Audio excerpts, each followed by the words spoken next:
Welcome to Java in Telugu. Hi friends, ఈ వీడియోలో static and this keywords గురించి discuss చేద్దాం. First static keyword. Static keyword in Java is used for memory management. జావాలో మనం static కీవర్డ్ని ఎందుకు use చేస్తామంటే మెమరీని సేవ్ చేయడం కోసం మనం యూజ్ చేస్తాము. ఈ స్టాటిక్ కీవర్డ్స్ని వేటిపైన అప్లై చేస్తాము అంటే వేరియబుల్స్కి, మెథడ్స్కి, బ్లాక్కి, నెస్టెడ్ క్లాస్కి, వీటిపైన మనం ఈ స్టాటిక్ కీవర్డ్ని అప్లై చేస్తాము. ఫస్ట్ వేరియబుల్స్ చూద్దాం. ఒక వేరియబుల్కి ముందు నేను స్టాటిక్ అని పెట్టాను అంటే దాన్ని స్టాటిక్ వేరియబుల్ అంటాము. When we have to use static variable, ఈ స్టాటిక్ వేరియబుల్స్ మనం ఎప్పుడు యూజ్ చేయాలి? Static variable can be used to refer to the common property of all the objects. Example, company name of employees. ఇప్పుడు suppose ఒక company ఉంది, ఆ కంపెనీలో 100 employees ఉన్నారు. అంటే కంపెనీలో ఎంప్లాయీ ఉన్నారు కదా, ఎంప్లాయీకి ఫస్ట్ ప్రాపర్టీస్ ఏందో చూద్దాం మనం. ఎంప్లాయీకి ప్రాపర్టీస్ ఏమొస్తాయి? Employee ID, employee name, employee salary, company name. అంటే కంపెనీ నేమ్ అంటే అతను ఏ కంపెనీకి రిలేటెడ్ అని చెప్పి కంపెనీ నేమ్. ఇవన్నీ ఎంప్లాయీకి ప్రాపర్టీస్. ఇప్పుడు 100 ఎంప్లాయీస్ అన్నాము కదా, ఈ 100 ఎంప్లాయీస్కి కామన్గా ఉండే ప్రాపర్టీ ఏంటి? Company name. అంటే వీళ్ళందరూ ఒకే కంపెనీకి రిలేటెడ్. ఇప్పుడు ఎంప్లాయీ ఐడి అనేది ఒక ఎంప్లాయీకి ఇంకో ఎంప్లాయీకి డిఫరెంట్ ఉంటుంది. ఎంప్లాయీ ఒక నేము, ఇంకొక నేము డిఫరెంట్ ఉంటుంది. బట్ కంపెనీ నేమ్ అనేది ఏంటి? కామన్. ఇది కామన్ ప్రాపర్టీ అందరి ఎంప్లాయీస్కి. అలాంటి అప్పుడు మనం ఈ స్టాటిక్ వేరియబుల్స్ని యూజ్ చేయాలి. ఈ స్టాటిక్ వేరియబుల్స్కి మెమరీ అనేది ఫస్ట్ క్లాస్ లోడ్ అవ్వగానే అలకేట్ అవుతుంది. అది ఒక్కసారి మాత్రమే అలకేట్ అవుతుంది. దీనికి ఎగ్జాంపుల్ చూద్దాం. ఇక్కడ క్లాస్ ఎంప్లాయీ అని తీసుకున్నాను. దాంట్లో ఎంప్లాయీ ఐడి, ఎంప్లాయీ నేమ్, ఈ రెండు నాన్ స్టాటిక్ వేరియబుల్స్. కింద స్టాటిక్ వేరియబుల్ తీసుకున్నాను. స్టాటిక్ వేరియబుల్ ఏంటి? Company name. దానికి వాల్యూ వచ్చి గూగుల్ అని ఇచ్చాను. తర్వాత కింద మెయిన్ మెథడ్ తీసుకున్నాను. మెయిన్ మెథడ్లో ఎంప్లాయీకి ఆబ్జెక్ట్ క్రియేట్ చేశాను. ఫస్ట్ ఎంప్లాయీకి E1 అనే రిఫరెన్స్ వేరియబుల్తో ఒక ఆబ్జెక్ట్ క్రియేట్ చేశాను. ఎంప్లాయీ 1కి ఫస్ట్ నేను variables 100 Tom, employee ID, employee name ఇచ్చేసాను. నెక్స్ట్ ఇంకొక ఆబ్జెక్ట్ క్రియేట్ చేశాను ఎంప్లాయీకి. దానికి నేను 101 జేమ్స్ ఇలా ఇచ్చాను. తర్వాత దాన్ని ప్రింట్ చేసుకుంటున్నాను. E1.ఎంప్లాయీ ఐడి, E1.ఎంప్లాయీ నేమ్, E1.కంపెనీ నేమ్. ఇక్కడ నేను కంపెనీ నేమ్ అనే దాన్ని ఒక్కసారి మాత్రమే డిక్లేర్ చేశాను. అది పైన స్టాటిక్ వేరియబుల్స్ని ఒక్కసారి మాత్రమే డిక్లేర్ చేశాను. ఇక్కడ ప్రతిసారి నేను దాన్ని ఆబ్జెక్ట్ క్రియేట్ చేయట్లేదు. దీనివల్ల నాకేమవుతుంది? ఇప్పుడు నేను ఒక క్లాస్లో 100 ఆబ్జెక్ట్స్ క్రియేట్ చేసినా కూడా ఆ ప్రాపర్టీకి మెమరీ అనేది ఒక్కసారి మాత్రమే అలొకేట్ అవుతుంది. మిగతా ప్రాపర్టీస్కి ఏమవుతుంది? ఇక్కడ ప్రతిసారి మెమరీ అనేది అలొకేట్ అవుతుంది. కానీ స్టాటిక్ వేరియబుల్లో డిక్లేర్ చేసిన వాల్యూకి ఒక్కసారి మాత్రమే మెమరీ అలొకేట్ అవుతుంది. దీనివల్ల ఏమైంది? మెమరీ అనేది సేవ్ అయింది. దీనికి నేను ఎక్లిప్స్లో ఎగ్జాంపుల్ చూపిస్తాను. ఇక్కడ నేను ఎంప్లాయీ అనే ఒక క్లాస్ తీసుకున్నాను. ఎంప్లాయీకి ప్రాపర్టీస్ ఏమున్నాయి? Employee ID, employee name, company. ఈ మూడు నేను ప్రాపర్టీస్ తీసుకున్నాను. ఇక్కడ ఎంప్లాయీ ఐడి, ఎంప్లాయీ నేమ్ వచ్చి నాన్ స్టాటిక్ వేరియబుల్స్. తర్వాత కంపెనీ అనేది స్టాటిక్ వేరియబుల్. దీని ముందు స్టాటిక్ పెట్టాను కాబట్టి ఇది స్టాటిక్ వేరియబుల్. దీనికి మెమరీ అనేది ఒకసారి మాత్రమే అలొకేట్ అవుతుంది. తర్వాత కింద ఎంప్లాయీకి నేను కన్స్ట్రక్టర్ ఒకటి తీసుకున్నాను. అది వచ్చి పారామీటరైజ్డ్ కన్స్ట్రక్టర్. ఇక్కడ ఐడి, నేమ్. నేను ఆబ్జెక్ట్ క్రియేట్ చేస్తాను కదా ఇక్కడ కన్స్ట్రక్టర్లో. ఇక్కడ నుంచి నేను పారామీటర్స్ని పాస్ చేస్తున్నాను. 100 టామ్. నేను ఈ వాల్యూస్ని ఇక్కడ నుంచి పంపిస్తాను. పంపించినప్పుడు నాకు ఈ కన్స్ట్రక్టర్ కాల్ అవుతుంది. ఈ 100 టామ్ అనేవి ఇక్కడికి వస్తాయి. తర్వాత ఈ ఎంప్లాయీ ఐడికి 100, ఎంప్లాయీ నేమ్కి టామ్ అనేవి అలొకేట్ అవుతాయి, ఇక్కడ అసైన్ అవుతాయి. నెక్స్ట్ కింద పబ్లిక్ వాయిడ్ డిస్ప్లే. ఈ డిస్ప్లే అనే మెథడ్లో నేను ఏం ప్రింట్ చేస్తున్నాను? Employee ID, employee name, company. ఈ మూడింటిని జస్ట్ ప్రింట్ చేస్తున్నాను. తర్వాత మెయిన్ మెథడ్ ఒకటి తీసుకున్నాను. మెయిన్ మెథడ్లో ఫస్ట్ ఎంప్లాయీ క్లాస్కి ఒక ఆబ్జెక్ట్ క్రియేట్ చేశాను. E1 equal to new employee. అక్కడ ఏం చేస్తున్నాను? 100 టామ్ అని వాల్యూస్ని నేను ఇక్కడి నుంచి పంపిస్తున్నాను. ఫస్ట్ ఏం చేస్తున్నాను, ఒక ఆబ్జెక్ట్ క్రియేట్ చేశాను. ఆబ్జెక్ట్ క్రియేట్ చేయగానే నాకు ఫస్ట్ ఏమవుతుంది, కన్స్ట్రక్టర్ కాల్ అవుతుంది. నెక్స్ట్ ఇంకొక ఆబ్జెక్ట్ క్రియేట్ చేశాను. నెక్స్ట్ తర్వాత E2, దాంట్లో నేను ఏం వాల్యూస్ పంపించాను, 101 జేమ్స్, తర్వాత E3 102 రమ. ఈ వాల్యూస్ ఇక్కడ పంపించాను. అంటే ఏమవుతుంది, ప్రతిసారి ఎంప్లాయీ ఐడి, ఎంప్లాయీ నేమ్ ఈ ప్రాపర్టీస్కి మెమరీ అనేది ప్రతిసారి అలొకేట్ చేస్తున్నాను నేను. తర్వాత కింద ఏం చేస్తున్నాను, ఈ employee 1 dot employee E1 dot display అన్నాను. డిస్ప్లే అనేది మెథడ్. ఈ మెథడ్ నేను కాల్ చేయగానే ఏమవుతుంది, employee ID, employee name, company అనేవి ప్రింట్ అవుతాయి. నెక్స్ట్ E2ని కూడా అలాగే కాల్ చేస్తున్నాను. E3 కాల్ చేసినప్పుడు నాకు ఈ వాల్యూస్ అనేవి ప్రింట్ అవుతాయి. ఇప్పుడు నేను రన్ చేసి చూపిస్తాను మీకు.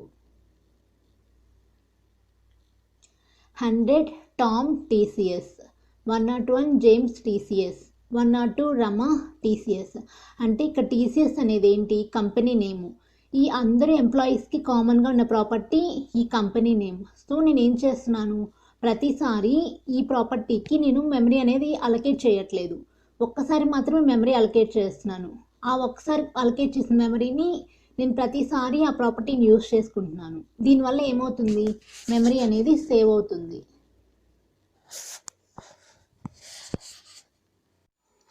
నెక్స్ట్ స్టాటిక్ కీవర్డ్ని మెథడ్కి అప్లై చేద్దాం. ఒక మెథడ్కి ముందు నేను స్టాటిక్ అని పెట్టాను అంటే దాన్ని స్టాటిక్ మెథడ్ అంటాము. ఇక్కడ నేను సింటాక్స్ రాస్తున్నాను. వాయిడ్ డిస్ప్లే అనేది ఒక మెథడ్. ఆ మెథడ్కి ముందు నేను స్టాటిక్ పెట్టాను కాబట్టి అది స్టాటిక్ మెథడ్ అవుతుంది. ఈ మెథడ్ లోపల నేను లాజిక్ రాసుకుంటాను.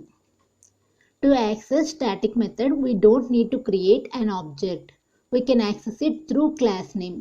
అంటే ఏంటి అంటే, ఇప్పుడు మనము ఒక స్టాటిక్ మెథడ్ రాసాము ఒక క్లాస్లో. మామూలుగా మనం ఏం చేస్తాము, ఒక క్లాస్లో మెథడ్స్ని యాక్సెస్ చేసుకోవాలంటే ఏం చేస్తాము, ఆ క్లాస్కి ఆబ్జెక్ట్ క్రియేట్ చేసి ఆబ్జెక్ట్ రెఫరెన్స్ వేరియబుల్ డాట్ ఆ మెథడ్ని యాక్సెస్ చేసుకుంటాము. కానీ మనం స్టాటిక్ మెథడ్స్కి ఆబ్జెక్ట్ అనేది క్రియేట్ చేయబడలేదు, డైరెక్ట్గా మనం యాక్సెస్ చేసుకోవచ్చు ఆ మెథడ్ నేమ్తో. తర్వాత ఇక్కడ ఇంకొక లైన్ ఏం రాశాను, we can access it through class name. Class name ద్వారా అంటే ఏంటి అంటే, ఇప్పుడు సేమ్ క్లాస్లో అయితే మనం డైరెక్ట్గా యాక్సెస్ చేసుకున్నాము. ఇప్పుడు క్లాస్ ఏలో నేను ఒక మెథడ్ రాశాను, స్టాటిక్ మెథడ్. ఆ మెథడ్ని నేను క్లాస్ బిలో యాక్సెస్ చేయాలంటే ఏం చేస్తాను, త్రూ క్లాస్ నేమ్ ద్వారా యాక్సెస్ చేసుకుంటాను. ఏ డాట్ ఆ పర్టికులర్ స్టాటిక్ మెథడ్, అంటే క్లాస్ నేమ్ ద్వారా నేను యాక్సెస్ చేసుకుంటాను ఆ స్టాటిక్ మెథడ్ని. In static methods we cannot access non static properties. అంటే ఏంటి అంటే, ఇప్పుడు మనము ఒక స్టాటిక్ మెథడ్ రాసాము, దాని లోపల మనము స్టాటిక్ ప్రాపర్టీస్ మాత్రమే యాక్సెస్ చేసుకోగలము. నాన్ స్టాటిక్ సంబంధించిన ప్రాపర్టీస్ మనం ఏం యాక్సెస్ చేయలేము. మీకు నేను ప్రోగ్రాంలో రాసి క్లియర్గా చూపిస్తాను దీనికి. ఇక్కడ స్టూడెంట్ అనే ఒక క్లాస్ తీసుకున్నాను. స్టూడెంట్ అనే ఒక క్లాస్లో స్టూడెంట్ ఐడి, స్టూడెంట్ నేమ్ ఈ రెండు non static properties. School name అనేది స్టాటిక్ ప్రాపర్టీ, దానికి నేతాజీ అనే ఒక వాల్యూని నేను ఇనిషియలైజ్ చేశాను. నెక్స్ట్ ఇది స్టాటిక్ మెథడ్. షో అనేది ఒక స్టాటిక్ మెథడ్. షో అనే స్టాటిక్ మెథడ్లో నేను ఓన్లీ స్టాటిక్ ప్రాపర్టీస్ మాత్రమే యాక్సెస్ చేయగలను, నాన్ స్టాటిక్ ప్రాపర్టీస్ని యాక్సెస్ చేయలేను. సో నేను ఏం చేస్తున్నాను, స్కూల్ నేమ్ అనేది స్టాటిక్ ప్రాపర్టీ, సో దాన్ని నేను ప్రింట్ చేస్తున్నాను. ఇక్కడ కమెంట్లో పెట్టున్నాను, దాన్ని అన్కమెంట్ చేస్తున్నాను ఫస్ట్. ఇక్కడ నేను స్టూడెంట్ ఐడిని కూడా ప్రింట్ చేయాలనుకుంటున్నాను, బట్ స్టూడెంట్ ఐడిని ప్రింట్ చేయాలనుకున్నప్పుడు నాకు ఇక్కడ ఎర్రర్ వస్తుంది, రెడ్ కలర్లో ఎర్రర్ కనిపిస్తుంది. అంటే ఏంటి అంటే, నాన్ స్టాటిక్ ప్రాపర్టీస్ని నేను స్టాటిక్ మెథడ్లో యాక్సెస్ చేయలేను. సో మళ్ళీ కమెంట్ పెట్టేస్తున్నాను. నెక్స్ట్ కింద డిస్ప్లే అనేది ఏంటి, నార్మల్ మెథడ్, అంటే నాన్ స్టాటిక్ మెథడ్. దాని లోపల నేను ఏం చేస్తున్నాను, స్కూల్ నేమ్ అంటే స్టాటిక్ ప్రాపర్టీని యాక్సెస్ చేస్తున్నాను. ఇక్కడ మీరు గమనించారా ఒకటి, డిస్ప్లే అనేది non static method. Non static మెథడ్లో స్టాటిక్ ప్రాపర్టీని యాక్సెస్ చేయొచ్చు, నాన్ స్టాటిక్ ప్రాపర్టీస్ని యాక్సెస్ చేయొచ్చు. బట్ స్టాటిక్ మెథడ్లో మాత్రం ఓన్లీ స్టాటిక్ ప్రాపర్టీస్ మాత్రమే యాక్సెస్ చేయాలి. నెక్స్ట్ కింద మెయిన్ మెథడ్ తీసుకున్నాను.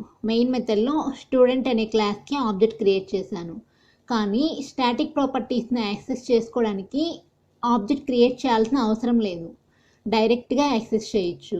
ఇక్కడ షో అనేది ఏంటి, స్టాటిక్ మెథడ్. ఇప్పుడు నేను ఏం చేస్తున్నాను, డైరెక్ట్గా మెథడ్ని కాల్ చేశాను, ఆబ్జెక్ట్ క్రియేట్ చేశాను. ఎందుకు క్రియేట్ చేశాను అంటే ఆబ్జెక్ట్ని నాన్ స్టాటిక్ మెథడ్స్ని యాక్సెస్ చేయడం కోసం యూస్ చేసుకుంటున్నాను. ఇక్కడ షో అనే మెథడ్ని నేను డైరెక్ట్గా కాల్ చేశాను. కింద వచ్చి s.display త్రూ నేను ఆబ్జెక్ట్ ద్వారా నేను డిస్ప్లే అనే మెథడ్ని కాల్ చేస్తున్నాను. డిస్ప్లే అనేది ఏంటి, నాన్ స్టాటిక్ మెథడ్. ఇప్పుడు నేను రన్ చేసి చూపిస్తాను. నేతాజీ షో అనే మెథడ్లో నేను స్కూల్ నేమ్ కాల్ చేస్తున్నాను. ఇక్కడ డిస్ప్లే అనే మెథడ్లో కూడా నేను స్కూల్ నేమ్నే కాల్ చేస్తున్నాను. అంటే ఇప్పుడు సేమ్ క్లాస్లో స్టాటిక్ మెథడ్ని ఎలా యాక్సెస్ చేయాలో ఇప్పుడు చూసాం. ఇప్పుడు వేరే క్లాస్లో ఈ స్టాటిక్ మెథడ్ని ఎలా కాల్ చేయాలి చూద్దాం. ఇప్పుడు స్టూడెంట్ 1 అనేది ఒక క్లాస్. స్టూడెంట్ 1లో నేను ఏం చేయాలనుకుంటున్నాను, స్టూడెంట్లో ఉన్న షో అనే మెథడ్ని నేను యాక్సెస్ చేయాలనుకుంటున్నాను. అప్పుడు ఏం చేయాలి, నేను అప్పుడు కూడా ఆబ్జెక్ట్ క్రియేట్ చేయాల్సిన అవసరం లేదు. డైరెక్ట్గా స్టూడెంట్ అనే క్లాస్ నేమ్ ఇచ్చాను, డాట్ షో ఆ పర్టికులర్ మెథడ్ నేమ్ కాల్ చేశాను. అంటే ఏంటి, డైరెక్ట్గా త్రూ క్లాస్ నేమ్ డాట్ ఆ పర్టికులర్ స్టాటిక్ మెథడ్ని యాక్సెస్ చేసుకుంటున్నాను. ఇప్పుడు స్టూడెంట్లో ఉన్న డిస్ప్లే మెథడ్ని నేను యాక్సెస్ చేయాలి. సో అప్పుడు ఏం చేయాలి, డిస్ప్లే అనేది ఏంటి, డిస్ప్లే అనేది నాన్ స్టాటిక్ మెథడ్.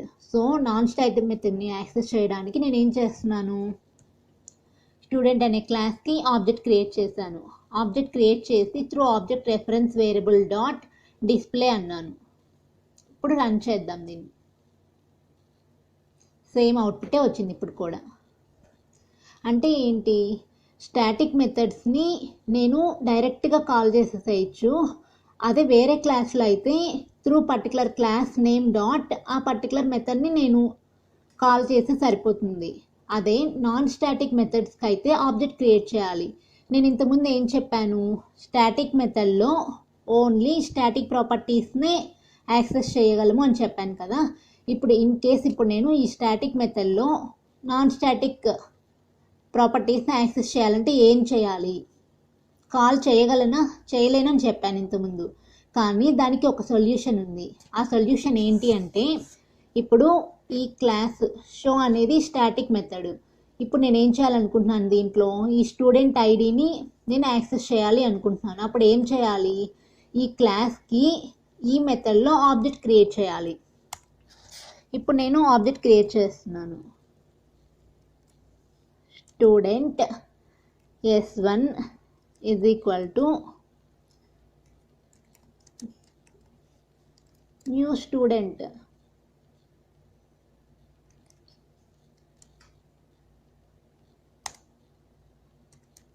ఇప్పుడు s1 డాట్ అంటే నాకు ఇప్పుడు ఏమొస్తుంది, s1 డాట్ అంటే నాకు ఆప్షన్ వచ్చింది స్టూడెంట్ ఐడిని యాక్సెస్ చేసుకోవడానికి. సో ఇప్పుడు నేను దీన్ని ప్రింట్ చేసుకుంటాను. s1 డాట్ స్టూడెంట్ ఐడిని ఇక్కడ పెట్టుకుంటాను.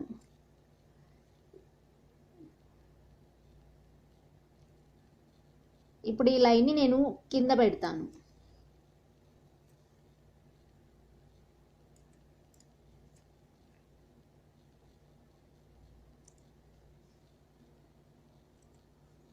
సో నాకు ఇప్పుడేమీ ఎర్రర్స్ రావట్లేదు. అంటే ఏంటి, ఒక నాన్ స్టాటిక్ ప్రాపర్టీస్ని నేను స్టాటిక్ మెథడ్లో యాక్సెస్ చేయాలి అంటే నేను ఆ క్లాస్కి ఆబ్జెక్ట్ క్రియేట్ చేసి త్రూ ఆబ్జెక్ట్ రెఫరెన్స్ వేరియబుల్ ద్వారా మాత్రమే నేను యాక్సెస్ చేయగలను.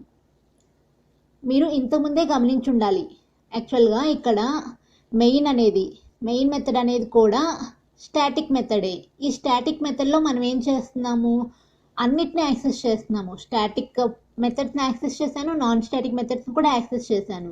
నాన్ స్టాటిక్ మెథడ్స్ని ఎలా యాక్సెస్ చేశాను, ఈ క్లాస్కి ఆబ్జెక్ట్ క్రియేట్ చేసి through object reference variable dot ఆ పర్టికులర్ మెథడ్స్ని నేను యాక్సెస్ చేసుకున్నాను. మీకు అర్థమైంది అనుకుంటాను దీనికి. Next static block. ఇక్కడ మీకు కనిపిస్తుంది కదా, స్టాటిక్ అని పెట్టాను, జస్ట్ బ్రేసెస్ ఓపెన్ చేసి క్లోజ్ చేసేసాను. దాని లోపల మధ్యలో ఏముంది, మధ్యలో నేను లాజిక్ రాసుకుంటాను. ఇక్కడ static block is used to initialize the static data member. Same ఇది కూడా స్టాటిక్ మెథడ్ లాగే, బట్ డిఫరెన్స్ ఏంటో నేను చెప్తాను. దీంట్లో స్టాటిక్ బ్లాక్లో కూడా నేను స్టాటిక్ డేటా మెంబర్స్ మాత్రమే యాక్సెస్ చేయగలను. Static data members and static methods, only static related properties మాత్రమే నేను యాక్సెస్ చేయగలను. Static block is executed before the main method at the time of class loading. అంటే ఏంటి అంటే స్టాటిక్ బ్లాక్ ఎప్పుడు execute అవుతుంది? స్టాటిక్ బ్లాక్ అనేది అన్నిటికన్నా ఫస్ట్ ఎగ్జిక్యూట్ అవుతుంది. అది ఎప్పుడు మన క్లాస్ అనేది ఫస్ట్ రన్ చేయగానే ఫస్ట్ స్టాటిక్ బ్లాక్ ఎగ్జిక్యూట్ అవుతుంది. ఆ తర్వాత మనం ఆబ్జెక్ట్ క్రియేట్ చేస్తాం కదా, ఆ తర్వాత మన ఆబ్జెక్ట్ క్రియేట్ చేసిన తర్వాత కన్స్ట్రక్టర్ ఫస్ట్ కాల్ అవుతుంది. అంటే ఫస్ట్ మనకి క్లాస్లో స్టాటిక్ బ్లాకే ఎగ్జిక్యూట్ అవుతుంది. దీంట్లో కూడా ఏం చెప్పాను, స్టాటిక్ బ్లాక్లో స్టాటిక్ ప్రాపర్టీసే కాల్ చేయాలని చెప్పాను కదా. దీంట్లో కూడా నేను నాన్ స్టాటిక్ ప్రాపర్టీస్ని కాల్ చేయాలి అంటే అంటే ఆ క్లాస్కి ఆబ్జెక్ట్ క్రియేట్ చేసి త్రూ ఆబ్జెక్ట్ రెఫరెన్స్ వేరియబుల్ ద్వారా నేను ఆ నాన్ స్టాటిక్ ప్రాపర్టీస్ని యాక్సెస్ చేసుకోవచ్చు. దీనికి ఎగ్జాంపుల్ నేను ఇప్పుడు ఎక్లిప్స్ చూద్దాం. ఇక్కడ స్టూడెంట్ అనే క్లాస్ తీసుకున్నాను. దాని లోపల 2 నాన్ స్టాటిక్ ప్రాపర్టీస్ ఉన్నాయి, నెంబర్, నేమ్. కంట్రీ అనేది కామన్ ప్రాపర్టీ, అంటే అది స్టాటిక్ వేరియబుల్ డిక్లేర్ చేశాను. తర్వాత కింద ఒక స్టాటిక్ బ్లాక్ డిక్లేర్ చేశాను. స్టాటిక్ బ్లాక్ ఎలా ఉంటుంది, స్టాటిక్ అనే కీవర్డ్ ఉంటుంది, తర్వాత బ్రేసెస్లో లాజిక్ రాసుంటాము, తర్వాత కింద మళ్ళీ క్లోజ్ బ్రేసెస్. దీని లోపల నేను ఏం రాశాను, దిస్ ఈజ్ స్టాటిక్ బ్లాక్ అని ఒక లైన్ ప్రింట్ చేశాను. తర్వాత ఏం చేస్తున్నాను, కంట్రీ అనేది ఏంటి, స్టాటిక్ ప్రాపర్టీ. ఈ స్టాటిక్ ప్రాపర్టీని నేను కాల్ చేసుకుంటున్నాను. తర్వాత కింద ఒక మెథడ్ సమ్ అనే మెథడ్, ఇది వచ్చి నాన్ స్టాటిక్ మెథడ్. దీని లోపల నేను జస్ట్ సమ్ కోడ్ రాసుకున్నాను. తర్వాత మెయిన్ మెథడ్ రాశాను. మెయిన్ మెథడ్లో ఏం చేస్తున్నాను, ఈ స్టూడెంట్ అనే క్లాస్కి ఆబ్జెక్ట్ క్రియేట్ చేశాను. క్రియేట్ చేసి ఈ సమ్ అనే మెథడ్ని నేను కాల్ చేశాను. ఇప్పుడు ఏం జరుగుతుంది, ఫస్ట్ ఈ స్టూడెంట్ అనే క్లాస్ని నేను రన్ చేయగానే నాకు ఫస్ట్ ఏం కాల్ అవుతుంది, ఈ స్టాటిక్ బ్లాక్ కాల్ అవుతుంది. ఈ స్టాటిక్ బ్లాక్లో ఉన్న కోడ్ అంతా ఫస్ట్ ఎగ్జిక్యూట్ అవుతుంది. అంటే ఏంటి, ఫస్ట్ స్టాటిక్ బ్లాకే కాల్ అవుతుంది. తర్వాత మెయిన్ మెథడ్లో ఏమైతే కోడ్ రాస్తున్నామో అవి ఎగ్జిక్యూట్ అవుతాయి. తర్వాత ఏం రాశాను, స్టూడెంట్ 2కి ఆబ్జెక్ట్ క్రియేట్ చేశాను. ఆబ్జెక్ట్ క్రియేట్ చేయగానే డిఫాల్ట్ కన్స్ట్రక్టర్ కాల్ అవుతుంది. బట్ ఇక్కడ నేను కన్స్ట్రక్టర్ ఏం రాయలేదు, సో కోడ్ ఏం లేదు కాబట్టి కన్స్ట్రక్టర్ రిలేటెడ్ కోడ్ ఏమీ రన్ అవ్వదు. ఇప్పుడు నెక్స్ట్ s.sum అన్నాను. s.sum అంటే ఈ మెథడ్ దగ్గరకు వస్తుంది. ఈ మెథడ్లో నేను ఏం చేస్తున్నాను, a+b జస్ట్ సమ్ 24 + 65 ఇది ప్రింట్ అవుతుంది. ఇప్పుడు నేను రన్ చేసి చూపిస్తాను మీకు. This is static block India. అంటే ఏంటి, ఫస్ట్ స్టాటిక్ బ్లాక్ అనేది కాల్ అయింది. స్టాటిక్ బ్లాక్లో ఏముంది, దిస్ ఈజ్ స్టాటిక్ బ్లాక్ అని ఒక లైన్ ప్రింట్ అయింది. తర్వాత కంట్రీ నేను ఏం పెట్టాను, కంట్రీకి వాల్యూ ఇండియా అని పెట్టాను. సో అది ప్రింట్ అయింది. నెక్స్ట్ ఏం ప్రింట్ అయింది, 89 అంటే 24 + 65 ఈ సమ్ అనే మెథడ్ కాల్ అయింది. సో 89 ప్రింట్ అయింది. నెస్టెడ్ స్టాటిక్ క్లాస్ లోపల క్లాస్ ఉంటే దాన్ని నెస్టెడ్ క్లాస్ అంటాము. క్లాస్ లోపల స్టాటిక్ క్లాస్ ఉంటే దాన్ని నెస్టెడ్ స్టాటిక్ క్లాస్ అంటాము. దీనికి మీకు నేను ఎక్లిప్స్లో ప్రోగ్రామ్ రాసి చూపిస్తాను క్లియర్గా. ఇక్కడ పెన్ అని ఒక క్లాస్ తీసుకున్నాను. ఈ క్లాస్లో ఒక స్టాటిక్ వేరియబుల్ పెట్టాను, వాల్యూ, దానికి 30 అని అసైన్ చేశాను. నెక్స్ట్ దీని లోపల ఇంకొక క్లాస్ తీసుకున్నాను, బిట్కో పెన్. దీన్ని నెస్టెడ్ స్టాటిక్ క్లాస్ అంటాము. ఎందుకంటే క్లాస్ లోపల క్లాస్ ఉంటే దాన్ని ఏమంటాము, నెస్టెడ్ క్లాస్ అంటాము. క్లాస్ లోపల స్టాటిక్ క్లాస్ ఉంది, సో దాన్ని నెస్టెడ్ స్టాటిక్ క్లాస్ అంటాము. ఈ నెస్టెడ్ స్టాటిక్ క్లాస్లో ఏమేమి ఉన్నాయో చూద్దాం. ఇప్పుడు ఇక్కడ దీని లోపల నేను ఒక స్టాటిక్ మెథడ్ పెట్టాను, ఒక నాన్ స్టాటిక్ మెథడ్ పెట్టాను. స్టాటిక్ మెథడ్లో ఏం రాస్తున్నాను, స్టాటిక్ మెథడ్ అని జస్ట్ ప్రింట్ చేశాను. షో అనేది నాన్ స్టాటిక్ మెథడ్. దీంట్లో జస్ట్ వాల్యూ అంటే ఒక స్టాటిక్ వాల్యూని జస్ట్ కాల్ చేశాను. ఇప్పుడు ఈ నాన్ స్టాటిక్ ఇప్పుడు ఈ స్టాటిక్ నెస్టెడ్ స్టాటిక్ క్లాస్ ఉంది కదా, దీంట్లో నేను ఈ 2 మెథడ్స్ని యాక్సెస్ చేసుకోవాలి అంటే యాక్సెస్ చేయలేను. ఈ రెండింటిని నేను ఎక్కడ యాక్సెస్ చేయగలను, ఈ క్లాస్ బయట అంటే ఈ పెన్ అనే క్లాస్లో మాత్రమే నేను యాక్సెస్ చేయగలను. అది ఎలాగో చూద్దాం. ఇప్పుడు ఇప్పుడు బయటకు వచ్చేస్తే మెయిన్ మెథడ్ ఒకటి క్రియేట్ చేశాను. మెయిన్ మెథడ్లో పెన్ అనే క్లాస్లో బిట్కో పెన్ ఉంది. సో నేను ఎలా చేయాలి దీన్ని ఇప్పుడు, పెన్ డాట్ బిట్కో పెన్ అంటే పెన్ లోపల బిట్కో pen PB is equal to new pen dot బిట్కో పెన్ ఆబ్జెక్ట్ క్రియేట్ చేసాము నెస్టెడ్ స్టాటిక్ క్లాస్కి. నెక్స్ట్ పీబీ డాట్ షో అంటే ఇది. తర్వాత బిట్కో పెన్ డాట్ డిస్ప్లే, బిట్కో పెన్ని మనం మామూలుగా కాల్ చేయొచ్చు. ఇప్పుడు దీని లోపల నాన్ స్టాటిక్ మెథడ్ ఉంది కదా, దాన్ని యాక్సెస్ చేయాలి అంటే ఇలా ఆబ్జెక్ట్ క్రియేట్ చేయాలి. ఇలా ఆబ్జెక్ట్ క్రియేట్ చేస్తేనే మనం యాక్సెస్ చేసుకోవచ్చు. This keyword is used to refer current class instance variable and current class method, current class constructor. అంటే ఏంటో మీకు నేను క్లియర్గా ఎగ్జాంపుల్ చూపిస్తాను ఎక్లిప్స్లో. మీకు తీరిగా చెప్తే మీది కొంచెం అర్థం కావడానికి కొద్దిగా కన్ఫ్యూజ్గా ఉంటుంది. సో మీకు ప్రోగ్రామ్ చూపిస్తాను. ఇక్కడ బుక్ అనేది ఒక క్లాస్ తీసుకున్నాను. ఆ క్లాస్లో ఐడి, నేమ్ ఈ రెండు వచ్చి రెండు ప్రాపర్టీస్. నెక్స్ట్ బుక్ ఇది వచ్చి కన్స్ట్రక్టర్ తీసుకున్నాను, జస్ట్ డిఫాల్ట్ కన్స్ట్రక్టర్ ఇది.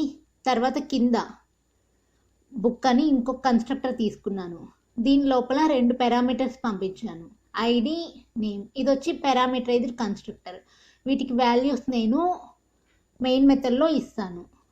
తర్వాత ఇది మీ క్లాస్లో ఎక్స్ప్లెయిన్ చేస్తాను ఈ దిస్ అనే ఈ లైన్ గురించి. తర్వాత this dot ID is equal to ID. ఇక్కడ దిస్ అనే కీవర్డ్ని నేను ఐడికి అంటే ఇదేంటి డేటా మెంబర్స్కి యూజ్ చేశాను. అంటే ఏంటి అంటే దిస్ డాట్ ఐడి అంటే ఏంటి, కరెంట్ క్లాస్ ఇన్స్టెన్స్ వేరియబుల్ అని. అంటే ఈ క్లాస్లో ఐడి ఉంది కదా, దాన్ని చెప్పడం కోసం నేను దిస్ డాట్ ఐడి అని చెప్పాను. ఎందుకు అంటే ఇక్కడ పారామీటర్స్ ఉన్నాయి కదా, ఈ పారామీటర్స్లో కూడా నేను ఐడి, నేమ్ అనే ఇచ్చాను. ఈ వాల్యూస్ ఇక్కడికి వస్తాయి. ఐడి అనేది ఇక్కడ అసైన్ అవుతుంది, ఇక్కడ నేమ్ ఈజ్ ఈక్వల్ టు ఇక్కడ అసైన్ అవుతుంది నేను పంపించే పారామీటర్స్లో. సో ఇక్కడ ఐడి ఉంది, మీకు అర్థం కావడానికి కన్ఫ్యూషన్ వచ్చేస్తుంది. సో అందుకోసము ఈ దిస్ కీవర్డ్ని యూజ్ చేస్తారు. దిస్ డాట్ ఐడి అంటే ఏంటి, కరెంట్ క్లాస్ ఇన్స్టెన్స్ వేరియబుల్ని రెఫర్ చేస్తున్నాము అని. దిస్ డాట్ నేమ్ అంటే ఈ క్లాస్లోని బుక్ అనే క్లాస్లో నేమ్ అనే వేరియబుల్ని రెఫర్ చేస్తున్నాము అని. ఇక్కడ ఐడి, నేమ్ అని పెట్టాను కదా, ఇక్కడ అలా కాకుండా వేరొక వేరియబుల్నైనా పెట్టుకోవచ్చు. ఇన్ కేస్ నేను ఐడి, నేమ్ అనే పెట్టినప్పుడు ఇక్కడ కన్ఫ్యూషన్ రాకుండా ఉండడం కోసం this dot ID, this dot name, this అనే కీవర్డ్ని అక్కడ యూజ్ చేస్తాము. అంటే దీంట్లో ఫస్ట్ పాయింట్ క్లియర్ అయి ఉంటుంది మీకు. ఏంటి, this keyword is used to refer current class instance variable. So next this keyword is used to refer current class method. ఇది చూద్దాము. ఇక్కడ ఇదొక మెథడ్ డిస్ప్లే అనేది. దీంట్లో నేను ఏం చేస్తున్నాను, డిస్ప్లే మెథడ్ అనే ఒక లైన్ ప్రింట్ చేస్తున్నాను. నెక్స్ట్ ఇక్కడ ఇంకొక మెథడ్ తీసుకున్నాను, షో అనే మెథడ్. ఇక్కడ నేను ఏం చేస్తున్నాను, డైరెక్ట్గా డిస్ప్లే అని కూడా నేను యాక్సెస్ చేసుకోవచ్చు. దిస్ డాట్ డిస్ప్లే అన్నాను. దిస్ డాట్ డిస్ప్లే అంటే నేను ఈ క్లాస్లో డిస్ప్లే అనే మెథడ్ని నేను కాల్ చేస్తున్నాను అని మీనింగ్ దీనికి. సో సెకండ్ పాయింట్ కూడా క్లియర్ అయింది. నెక్స్ట్ థర్డ్ పాయింట్ ఏంటి, this keyword is used to refer current class constructor. అంటే ఏంటి అంటే ఇక్కడ కన్స్ట్రక్టర్ ఉంది. ఈ కన్స్ట్రక్టర్లో నేను ఫస్ట్ ఏం కాల్ చేశాను, ఇంకొక కన్స్ట్రక్టర్ని కాల్ చేస్తున్నాను, దిస్ అన్నాను. దిస్ అని పెరాన్సిస్ ఇలా పెట్టాను అంటే డిఫాల్ట్ కన్స్ట్రక్టర్ని కాల్ చేస్తున్నాను మీనింగ్. ఇక్కడ ఈ కన్స్ట్రక్టర్లో అలా కాల్ చేయాలి అంటే ఫస్ట్ ఇలాగే పెట్టాలి. అంటే ఏంటి అంటే ఫస్ట్ లైను కన్స్ట్రక్టర్ని కాల్ చేయాలి. సో ఇప్పుడు నేను మీకు ఈ ప్రోగ్రామ్ని ఇక్కడ లాస్ట్లో ఏం చేస్తున్నాను, మెయిన్ మెథడ్ తీసుకున్నాను. మెయిన్ మెథడ్లో బీ డాట్ షో అన్నాను. బీ డాట్ షో అంటే ఈ మెథడ్ దగ్గరకు వస్తుంది. ఈ మెథడ్లో ఏం రాస్తున్నాను నేను, దిస్ డాట్ డిస్ప్లే అన్నాను. ఈ మెథడ్కి వస్తుంది. ఈ మెథడ్లో డిస్ప్లే మెథడ్ అనే లైన్ ప్రింట్ అవుతుంది.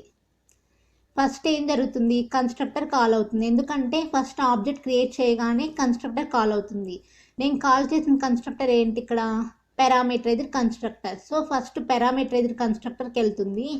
పారామీటరైజ్డ్ కన్స్ట్రక్టర్లో నేను ఏం రాస్తున్నాను, దిస్ అంటే డిఫాల్ట్ కన్స్ట్రక్టర్ని నేను కాల్ చేస్తున్నాను. సో డిఫాల్ట్ కన్స్ట్రక్టర్లో ఏముంది, డిఫాల్ట్ కన్స్ట్రక్టర్ అనే లైన్ ఉంది, ఫస్ట్ అది ప్రింట్ అవుతుంది. తర్వాత ఐడి అనే వేరియబుల్కి నేను పంపించే పారామీటర్స్ యాడ్ అవుతాయి.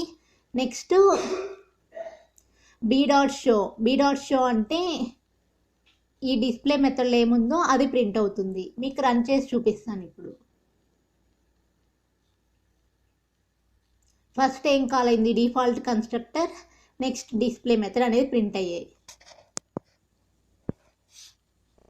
మీకు ఈ వీడియో నచ్చినట్లయితే లైక్ చేయండి, డౌట్స్ని కామెంట్ సెక్షన్లో మెయిల్ చేయండి. For more interesting videos subscribe to Java in Telugu channel.